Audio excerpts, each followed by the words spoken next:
What makes a great fashion illustration? Magic, movement, the mark of the hand, summing up something as simply as you can without showing all the stress and the bloodletting that it actually involves. I think, who said, Paul Klee said that drawing was taking a line for a walk, and I think fashion drawing is taking it dancing. And when it works, everyone's happy. It's as light as air, and it's a collaboration. Remember, you're drawing someone else's, you're interpreting someone else's work. You're not the designer. You have a responsibility to the other person.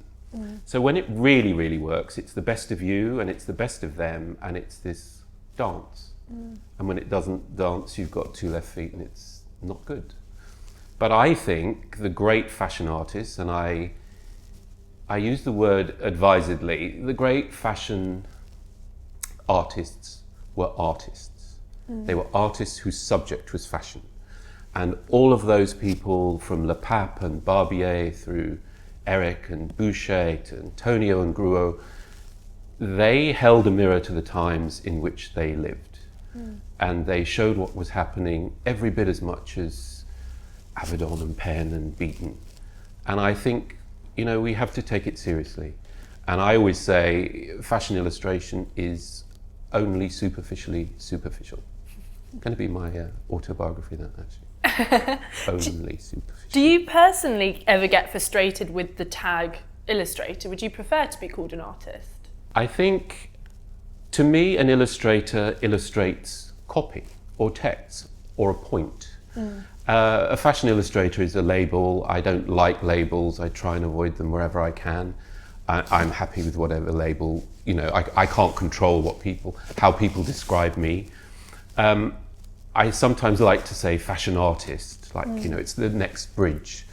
But I grew up, as an illustrator, as a commercial artist, and never thought I could be a fine artist. I was at that point where those disciplines were completely separate. So I don't know. Ask me again.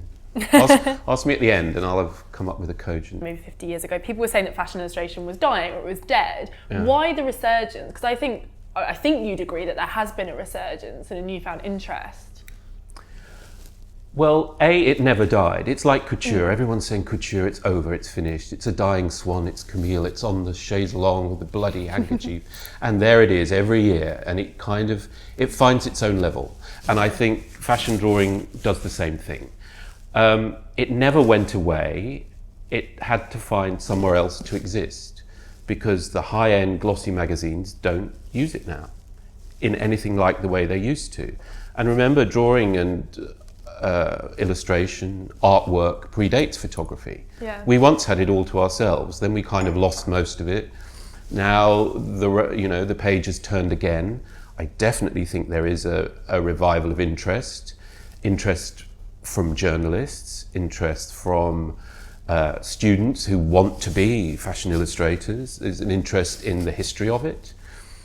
I can't say it's revived it hasn't blossomed again where it used to be. You don't see it in Vogue very much. You don't see it in Bazaar very much. That in a sense has moved on. But you find it all over the place. You find it, in galleries, on cards, on t-shirts, in collaborations. It's everywhere. But the revival of interest, which people do talk about a lot, how great. We need more. You mentioned photography there, and I'm interested, do you see illustration as a kind of competitor to photography? No. Absolutely not. I think they are in sympathy, in harmony. I think drawing makes photography look good. But people have they do set it up. It's what can... Actually, don't ask me this question. This is the question you mustn't ask me, which is what can photography do that drawing can't, and what can drawing do? Because they are completely different things. I'm going to have to ask that now. Okay, go on. I'm ready. I'm ready for it. What can drawing do? It's one person, usually one person's response. It comes from the eye, the hand, and the heart, as the Chinese say, and it's done in a moment. Photography increasingly is a group effort. There's a lot of people involved. There can be.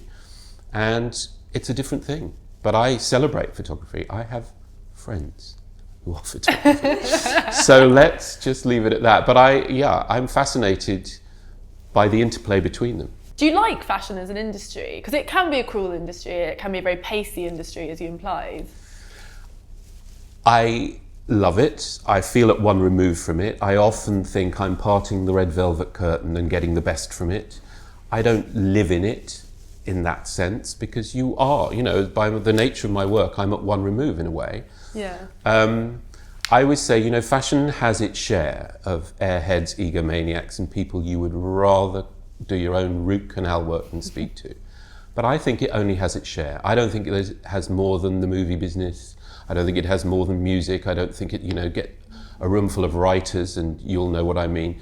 It tends to be that they're younger, prettier, get in trouble earlier, make headlines. It's an easy target, but I've met the most creative, extraordinary, fun, interesting, difficult people in the industry. You've said in interviews before, that you used to sort of draw a lot as a child, to the point where your parents were kind of worried that you weren't socialising enough.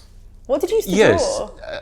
Well, they did. Yeah, I did. I loved drawing. When I was a child, Picasso used to say, I understand, that he could draw like Raphael at age 8. And if I'd have known who Picasso was or Raphael, I would have said the same thing. I thought I was genius. I lived in a bubble. I lived in rural Kent, surrounded by orchards and cherry trees, and and I didn't know any better. I didn't go to galleries or anything, so I just had this funny knack, this skill that was unusual. And because I didn't know any better, I thought I was brilliant. And that's a really lovely feeling. I lost it, and you never quite get it back. But as a child, I sure had it. And I was just copying photos. I was copying film posters out of magazines and newspapers, actually. Evening Standard used to do like all the films that were opening that week. And in those days, film posters were drawn. And boy, have we lost a lot now, because now no one can do them. Now they're just mugshots of celebrities. But then it was an art form, and I used to love to just sit and copy. I'd sort of lean over the dining room table with a pencil, copying. I'm sure they were dreadful, but at the time I thought they were amazing. So was it always people that you liked drawing? Yeah, I felt I was good at people, and I had this knack, and it is a knack, I think, of getting a likeness. Milton Glazer's a great American artist, graphic designer, said a likeness is a knack. And I agree with him. I think I have the knack. It's not special really, it's just a knack. I'm interested that you talked then about this moment where you stopped thinking of yourself as a genius and stopped thinking that your drawings were perfect. Was that school? Was that education? No, I got all through school being a genius because I was the only one doing art, so I got the art prize. I was really, really in a bubble. By the time it got to sixth form, there's just me. So I go up every year and get the art prize. It's brilliant. Of course I'm brilliant. And then I go to art school and everyone can do what I do. Everyone. And it was like the magic just left me. It was just like I'd lost it. And it sounds naive, and obviously when you talk like this, you're editing your life, you're kind of simplifying. But I do remember thinking, this isn't fair. I had this thing. And I got to art school and I sort of lost drawing in a way. Did it ever put you off? Did you consider another path? No, because I couldn't do anything. And now I am so de-skilled in life. I need help with everything. I have become this focused person that can just do what I do. And if you ask me to do anything else, and what I love is meeting someone and they can speak Cantonese and they ski and they, can whip up a souffle and they just have these skills and talents. I have the one you know about. And tell me about starting out as an illustrator, because you worked for a long time as a commercial illustrator and you were doing sort of lots of commissions that came along, some of which are quite intriguing. You did a lot of romantic fiction, I know where you're going. You? I know exactly the where sex you're going. manual. Yeah, the sex manual. It goes straight there. Well, you know what? I kind of limped through college, I would say. I got a 2-2. I wasn't, as I said, I wasn't the star student. I wasn't the one you had expectations of in a way. I got through it and I didn't have another talent. So I sort of had to do it. But I was going through the system in the late 70s, early 80s. And in those days, you were a graphic artist, a commercial artist, or a fine artist. Now that is so blurred. You know, the most commercial artist in the world is probably Damien Hirst, who's a fine artist. But then the twain never met. You know, fine artists were glamorous and they smoked and they kept their coat on at a party. You know, they were people that we didn't really dare fraternize with. There was a Berlin Wall affair between the two disciplines. And I had this thing and I had to get on with it. And when did you the style that we know today, when did that come? Were you drawing like that at college? No, I don't think so. I was drawing like everyone else at college. You know, I don't really hold with the idea of style. It's only now when I see other people doing my style, I know I've got one. You know, because it isn't really a style, it's how you respond to the world and how you respond to the paper and the equipment and the brief. No, I wasn't drawing like that. I was literally, my thing then was to keep working, to always be working. And so I would adopt whatever style I felt was necessary. Okay. I would, you know, because I was doing road maps, I was doing wine labels, I was doing frozen bread rolls, Waitrose, packaging, romantic fiction. If you phoned me, I said yes. And I wagged my tail, you know, because I wanted to make a living. I could recognise a David Downton illustration. When did that come? Was there a person you drew where you kind of got it? Or was there an age was it when you moved into fashion? I think it was. I think these things are always cumulative. And I'd been working for a decade, 12 years. You know, when I do talks for students and I say, well, I didn't see a fashion show till I was 37, you can feel this horror and this silent scream. You know, have we got to wait till then? Because they're desperate, they're ready, they're hitting the ground running. I was 37 and I think the style, the response I have now is the cumulative effect of the years I spent doing what I did. And I found everything clicked at that moment. It was very funny. You know, I just knew. I went to couture really on somebody's whim. And I was not a popular choice.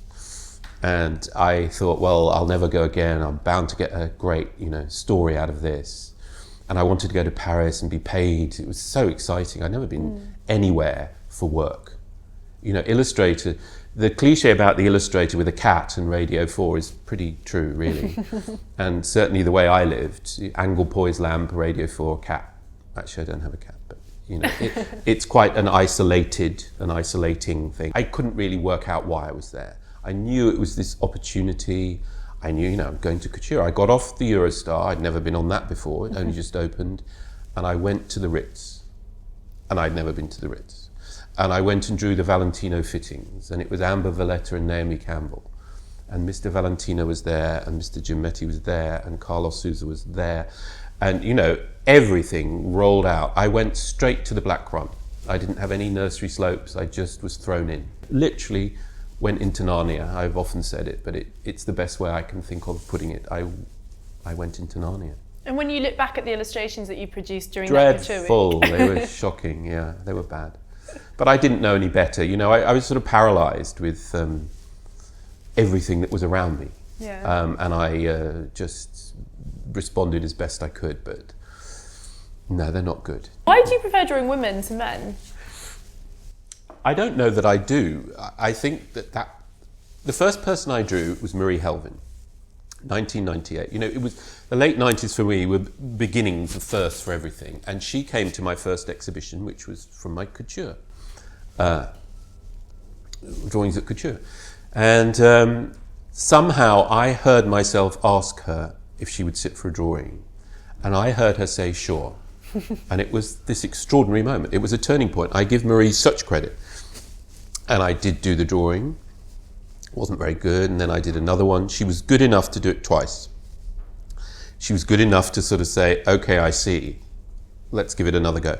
And we did, and it worked out well. And Marie, she has this address book that's radioactive. She doesn't know everyone, she just knows everyone good. And she opened up the address book and she said, you should draw Catherine Deneuve. You should draw Iman. You should draw, you know. And I said, sure.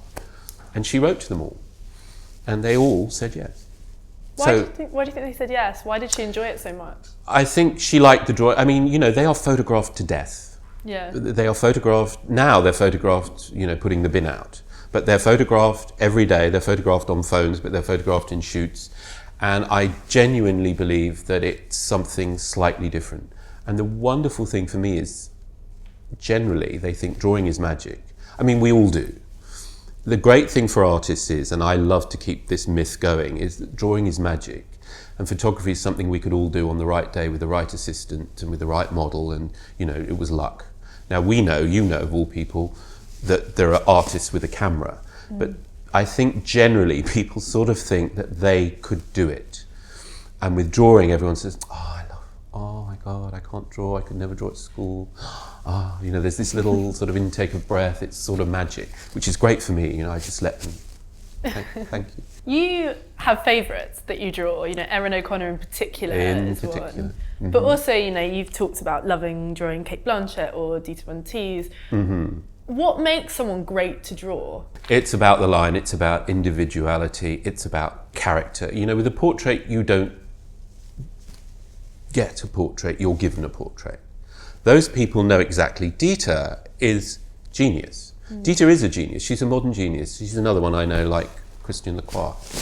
My life is full of them. But she's a genius in the sense that she dreamt this person up and she made it real, and we all see it her way. You know, she's Heather Sweet from Michigan, blonde, whatever. She had the dream and we all hacked into it. Drawing her, therefore, A, she's fun and funny and she understands the gig. And drawing her is very interesting. I can only draw her one way. I've tried. I've drawn her several times. But you have to draw her vision of her.